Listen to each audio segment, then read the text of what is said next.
Welcome to another episode of the So-Called Oreos podcast, the podcast where we discuss all the awkwardness, hardship, and hilarity that comes along with society labeling you white on the inside and black on the outside, also known as an Oreo.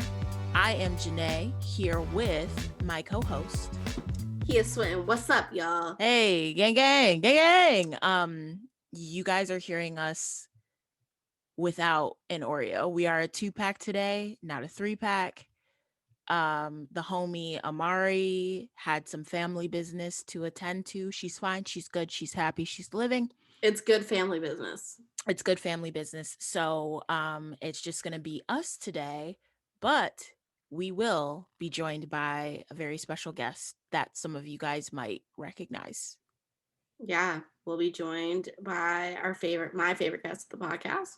And we just finished recording, and it's very interesting because we realize that our audience thinks a certain way, especially on one platform versus another. But I am just really excited for everyone to hear this because I think it's a topic that maybe comes up a lot, but no one really goes deep to find the answer. And we really go deep in this episode. And yeah, I love an educational, entertaining, funny episode. And I think that's exactly what this is. Yeah. So I'm really excited for you guys to hear it. And I hope you share it with some people and have some conversations of your own. Guys, so today we have a very special guest with us. And she might look a little familiar or sound a little familiar to a few of the girls who have been, rocking with the So-Called Oreos podcast for a minute. Her name is Jasmine Price. Side note, Hey. she's also my sister, just to put Also, that out there. I just want to note that Jasmine's episode is my favorite episode still to this day. My favorite. Oh, wow. It's also one of my favorites too, because it was really funny, really informational, and it just felt like I was talking shit with my sister the entire time. I feel like it was everything that So-Called Oreos is. Like, it's funny, educational, and like a good time. Like, I just feel like it was everything wrapped into like what the podcast is. That should be our new bio, deadass. So Jasmine, real quick, introduce yourself, tell us who you are, what you do, what you like to eat for dinner, Ooh. and that's it. Should that be what we ask guests for now on? We could add some random wild shit, like what was the last thing you ate for breakfast or something. Your favorite sex position. Ooh. My mom listens to this, so maybe not. Hi, Mom. Hey. Hey, y'all. Thanks for having me again. My name is Jasmine Price. I am Janae's sister. Very happy to be on the So-Called Oreos podcast once again. I am an educator for a pretty big school district. Love my job. Recently moved into administration, which is a whirlwind, but wouldn't have it any other way. Um, and I'm really excited about our conversation that we're going to have today because every time I get a chance to talk about race, racism, prejudice, and just all sorts of fuckery or like surrounding those things, it's a good time, even when you get pissed off talking about it, it's still a good time. And it's what we need to be talking about. Everything boils down to social justice. Basically, this is a conversation that me and the Oreos have been having for a while, through our social media platform, through other things happening on the internet. When we post things that are more Black centric, or Black focused, it never ceases to amaze us the amount of trolling comments that we get talking about how something that we post that's Black positive or Black centric is racism. It seems like there is always that white troll that's like, you're being racist. Or even a few weeks ago, I wrote a story up on Thrillist.com about Black restaurants for Black History Month. And someone messaged me on Twitter saying that basically I need to stop excluding restaurants, and next I should write about white restaurants, the best white restaurants in Manhattan. So we thought that this was an important question, conversation to have, an important question to ask. Can Black people and other minority groups be racist?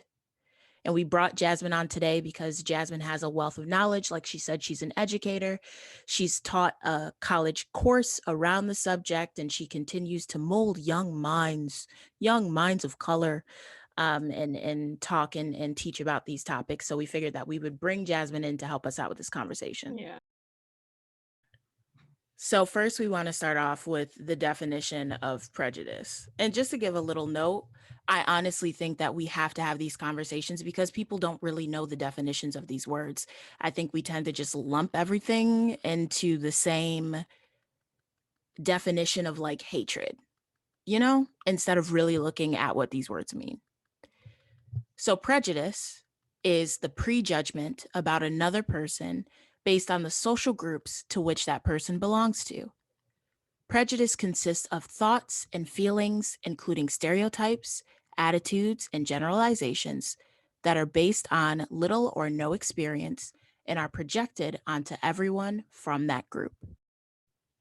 Right. And I think to just add a little bit in there, like sometimes you might have a preconceived idea that might be like validated because, like, okay, you saw this person and they did exactly what the like preconceived notion was. However, groups of people are not a monolith, right? So because I'm Black and I like fried chicken, that doesn't mean that you can make up your mind that all Black people like fried chicken. So, moving on to the definition of discrimination, it is action based on prejudice. These actions include ignoring, exclusion, threats, ridicule, slander, and violence. Then, lastly, we can move on to the definition of racism. Racism is a structure, not an event. It's when a racial group's collective prejudice is backed by the power of legal authority and institutional control. And all of these definitions I got from Robin DiAngelo, who is the author of White Fragility, which is a great book. I suggest everyone read it, but specifically white people. Mm-hmm. I feel like that in your definitions kind of like went through like I guess a phase of like prejudice is like the prejudgment and discrimination is like the action and racism is like I think the key word here is backed by power. I think that's the key word. But yeah, I'll let Jasmine go into it. If you don't mind, I'd like to read a definition for racism. This is my favorite definition, which was I got by way of a colleague who I work with at one of the colleges around here. And the definition says racism is a set of rules and tacit beliefs that results in whites collectively maintaining control over the wealth and the power of the nation and the world. And that is from an article written by Christine Sleater. You should definitely, in the article is called White Racism. You should definitely read it. And what I love about that definition is that it encompasses everything that we said. It also puts a name to the face. It's not just like, oh, random group of people being mean to another random group of people. You know what I mean? So that people can just decide which random group is who. So if I want to protect myself and my whiteness, I'm going to be like, oh, racism can go either way. Black people can be racist towards me, or Puerto Ricans can be racist towards Cubans. Like, nah, we have to talk about the fact that racism is something that white people benefit from and people of color never benefit from. Just like sexism is something that men benefit from and women never benefit from. Just like heterosexism is something that straight people benefit from and the LGBTQ community does not benefit from. So when we identify who is what variable, it allows us to have more transparent conversations about what's wrong here. It helps us not be able to hide, Yes. you know? And so I guess the main question of this conversation is can minorities, being anyone that's not white, be racist? And I'll let Jasmine answer that question. No. The answer is no. No. And it's difficult to understand why without having like a full-blown conversation, which is why I'm glad we're here right now. So, can I share my screen? Yes, go for it. All right. I do want to bring up for the people in the back while you're sharing your screen, though, that people of color can be prejudiced and Yes. discriminate. Yes. But we can't be Do those two racist. things, but they cannot be racist because racism is a power structure and people of color do not have the That key power to to that be power racist. structure. Exactly. I just wanted to summarize. No, that's good. I'm Just glad you wanted to did this. summarize. That's And it. we'll try to like explain this the best we can in like an audio version because I know it's presented, but we'll try to explain it the most to Yeah. the ones who are just listening. So, this graphic is a visual representation of the way our society is set up. I got this graphic from a colleague who also teaches about race and racism, who teaches about social justice, and who teaches future educators at one of the colleges around here. And what it is it's a circle that has like other circles nested inside of it, and we call it the circle of oppression. So, in kind of like the heart of the circle, like where the bullseye would be, it says dominant group or ideology. But really, what that is the goods. We like to call it the goods. And basically, that is just where all of the things that we as Americans want, need, aspire to have, aspire to be, all of the things that people tell you you should acquire in life or whatever, all of that goes in the center of the circle. Those are the goods. It's the house that you're supposed to have. It's the relationship you're supposed to have. It's the money you're supposed to have. It's the education that you're supposed to have. It's the whatever you name it. It's the white picket fence and the little yappy dog. Okay. um it's also access to people, access to things, access to goods. It's all of those things. Then right outside of the center circle is another circle. This circle is where people who have historically had easier access to the goods. So when we talk about race, that means white folk. When we talk about class, that means people who are rich, people who have lots of education. When we talk about gender, that means men. So this circle is closest to the goods because those folks have historically had more access or easier access to the goods, right? And then we have a third circle, which is on the outermost ring. In this section of the circle, these are all of the people who historically have been marginalized from the goods, further away from the goods. So when we talk about race, that's people of color. When we talk about gender, that's women. When we talk about sexuality, that's everybody in the LGBTQ plus uh, society, right? So just today, we're focusing on the race wedge, right? So in the race wedge, we have first circle goods. Right above that, we got white folk. And then right outside of that, we got people of color. White people have historically, financially, politically, spiritually, like put a LY on it, they've been closer to the goods than people of color. And this structure is what basically like is the visual representation of what racism is. It is the structure that keeps white folks closer to the goods and people of color marginalized or pushed away from the goods.